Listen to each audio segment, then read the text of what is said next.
সোমবার রাতে DM colony এলাকার স্থানীয় এক যুবকের নজরে আসে যে ওই এলাকার রাস্তার পাশে একটি মাঠে প্রায় 5 ফুট লম্বা একটি অজগর সাপ। বিশাল আকারের এই অজগর সাপ প্রত্যক্ষ করতে পেরে চিৎকার চেঁচামেচি শুরু করে তৎক্ষণাৎ ওই যুবক এবং খবর দেয় এলাকার লোকজনদের। মুহূর্তে ঘটনাস্থলে জড়ো হতে থাকে এলাকার কৌতূহলী লোকজন। সেই সঙ্গে ঘনবসতি এলাকায় এই বিশাল অজগর সাপ দেখতে পেয়ে মানুষজনদের মধ্যেও ব্যাপক চাঞ্চল্য ছড়িয়ে পড়ে।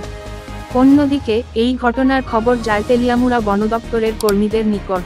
ঘটনার খবর পেয়ে বন দপ্তরের কর্মীরা ঘটনাস্থলে পৌঁছে বিশাল ওই অজগর সাপটিকে উদ্ধার করে নিয়ে যায়। বন দপ্তর সূত্রে জানা যায়, বন দপ্তরের কর্মীরা ওই বিশাল অজগর সাপটিকে জঙ্গলে উন্মুক্ত করে দেবে।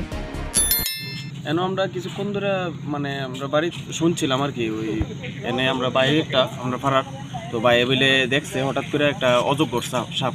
তো আমরা এর পরে আমরা সোনারুটি করে আমরা যারা আছি আমরা সবাই আইছি আর কি। আমরা দেখলাম এমন অবস্থা, একটা সাপ। এটা ডিএম কলোনি।